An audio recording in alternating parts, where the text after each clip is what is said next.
നിലവിൽ ഇടതു മുന്നണിയിൽ തുടരുന്ന പല ഘടകകക്ഷികളും CPM-ന്റെയും സർക്കാരിന്റെയും നയങ്ങളിൽ അതൃപ്തരാണ്. കേരളത്തിൽ കാലാകാലങ്ങളായി മുന്നണി സംവിധാനത്തിലാണല്ലോ തെരഞ്ഞെടുപ്പുകളെ നേരിടുന്നതും അധികാരത്തിൽ എത്താറുള്ളതും. എന്നാൽ പിണറായി വിജയൻ സർക്കാരിന്റെയും പാർട്ടിയുടെയും നേതൃത്വം ഏറ്റെടുത്തതിനു ശേഷം മറ്റെല്ലാ പാർട്ടികളെയും ഹൈജാക്ക് ചെയ്തുകൊണ്ട് ഇടതു മുന്നണിയിൽ CPM മാത്രം സർവാധിപത്യം തുടരുകയായിരുന്നു. മുന്നണിയിലെ പ്രബല പാർട്ടിയായ CPI-യെ പോലും അവരുടെ ശക്തി ക്ഷയിപ്പിച്ചു ഒന്നുമല്ലാതാക്കി മാറ്റിയിരിക്കുകയാണ്. സർക്കാരിന്റെ പല നിർണായക തീരുമാനങ്ങളിലും മന്ത്രിസഭയുടെ പോലും ഭാഗമായ മറ്റു ഘടകകക്ഷിയിലെ ആരും തന്നെ ഒന്നും അറിയുന്നില്ല എന്നതാണ് വാസ്തവം. മുന്നണിയിൽ പ്രവേശിക്കുന്ന സമയത്ത് ശക്തി ഉണ്ടായിരുന്ന പല പാർട്ടികളുടെയും ഇപ്പോഴത്തെ സ്ഥിതി ദയനീയമാണ്. അതിൽ പ്രധാനപ്പെട്ട ഒരു പാർട്ടിയാണ് ശ്രേയാംസ് കുമാറിന്റെ RJD. വീരേന്ദ്രകുമാറും സംഘവും UDF-ൽ നിൽക്കുന്ന കാലത്ത് എല്ലാവിധ പരിഗണനയും അവർക്ക് ലഭിച്ചിരുന്നു. മാത്രവുമല്ല, ചില ഘട്ടങ്ങളിൽ തങ്ങൾക്ക് ആവശ്യപ്പെട്ടതൊക്കെ വിലപേശി വാങ്ങുന്നതിനുള്ള സാധ്യതകളും UDF പാളയത്തിൽ ഉണ്ടായിരുന്നു. എന്നാൽ അവർ ഇടതു മുന്നണിയിലേക്ക് പ്രവേശിച്ച ശേഷം നിലപാടും അഭിപ്രായങ്ങളും ഇല്ലാത്തവരായി മാറിയിരിക്കുന്നു. ഒരു തരത്തിൽ പറഞ്ഞാൽ അങ്ങനെ CPM അവരെ മാറ്റിയിരിക്കുന്നു. സർക്കാരിന്റെയും മുന്നണിയുടെയും നിർണായകമായ തീരുമാനങ്ങളിൽ അടുപ്പിക്കുന്നില്ലെന്ന് മാത്രമല്ല, യാതൊന്നും തന്നെ ആലോചിക്കുന്നില്ലെന്ന പരാതിയും RJD-ക്കുണ്ട്. നേതാക്കളും പ്രവർത്തകരും ഒറ്റക്കെട്ടായി മുന്നണി മാറണമെന്ന നിലപാടിലേക്ക് എത്തിയിരിക്കുകയാണ്. അതിന് വേറെയും ചില കാരണങ്ങളുണ്ട്. ശ്രേയാംസ് കുമാറിന്റെ നേതൃത്വത്തിലുള്ള മാതൃഭൂമി പത്രത്തിനും ചാനലിനുമെതിരെയും CPM നേതാക്കളുടെയും സൈബർ സഹാക്കളുടെയും വ്യാപക ആക്രമണമാണ് പലപ്പോഴും ഉണ്ടാകാറുള്ളത്. മാതൃഭൂമിയെ സംഘപരിവാറിനോട് ചേർത്താണ് പലപ്പോഴും CPM വിമർശനങ്ങൾ ഉന്നയിക്കുന്നത്. ഇതിലാകട്ടെ RJD നേതാക്കൾക്ക് കടുത്ത അതൃപ്തിയുണ്ട്.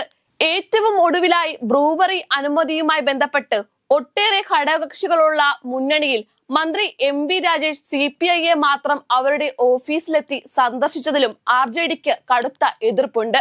മദ്യനയം അനുസരിച്ചാണ് പുതിയ ബ്രൂവറിക്ക് അനുമതി നൽകിയതെന്നാണ് CPM പറയുന്നതെന്നും ഇത് ഇടതു മുന്നണിയിൽ ചർച്ച ചെയ്യാതിരുന്നത് തെറ്റായ സമീപനമാണെന്നും RJD കുറ്റപ്പെടുത്തി.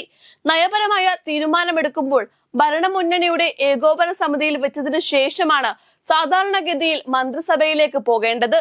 എന്നാൽ സ്വകാര്യ ബ്രൂവറിക്ക് അനുമതി നൽകിയത് സംബന്ധിച്ചുള്ള എക്സൈസ് പോളിസി LDF യോഗത്തിൽ വെച്ചിട്ടില്ല.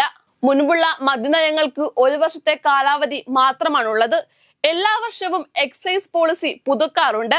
എന്നാൽ ഇത്തവണ LDF യോഗത്തിൽ ചർച്ച ചെയ്യാതെ നേരിട്ട് മന്ത്രിസഭയിൽ എത്തിച്ച് ഇത്തരം സ്ഥാപനങ്ങൾക്ക് അനുമതി നൽകുകയാണ് ചെയ്തത്. അത് ശരിയല്ല. LDF-ൽ വെക്കുന്നതിന് പകരം എക്സൈസ് മന്ത്രി MB രാജേഷ് CPI-യുടെ ഓഫീസിൽ പോയി വിശദീകരിക്കുകയാണ് ചെയ്തത്. LDF-ൽ 11 കക്ഷികളാണുള്ളത്. ബാക്കി കക്ഷികളൊന്നും ഇത് അറിയണ്ടേ എന്ന് RJD ചോദിക്കുന്നു. മന്ത്രിയുടേത് നല്ല രീതിയല്ല. LDF-ൽ വെച്ച് ചർച്ച ചെയ്തിരുന്നുവെങ്കിൽ തെറ്റുകുറ്റങ്ങളും മറ്റും വിലയിരുത്തി കൂട്ടായ തീരുമാനമെടുക്കാൻ കഴിയുമായിരുന്നു. ഇപ്പോൾ പിന്തുടർന്നത് വളരെ തെറ്റായ പ്രവണതയാണ്. ഇപ്പോഴത്തെ LDF കൺവീനർ TP രാമകൃഷ്ണൻ മുൻപ് എക്സൈസ് മന്ത്രി ആയിരുന്ന ആളാണ്. അദ്ദേഹത്തിന് ഈ നടപടിക്രമങ്ങളൊക്കെ അറിയാവുന്നതാണ്. LDF-ൽ ചർച്ച ചെയ്യാത്ത സാഹചര്യത്തിൽ ഈ തീരുമാനത്തെ ന്യായീകരിക്കാൻ ഘടകകക്ഷികൾക്ക് കഴിയില്ല എന്ന പ്രതിസന്ധിയും നിലവിലുണ്ടെന്ന് RJD വ്യക്തമാക്കുന്നുണ്ട്.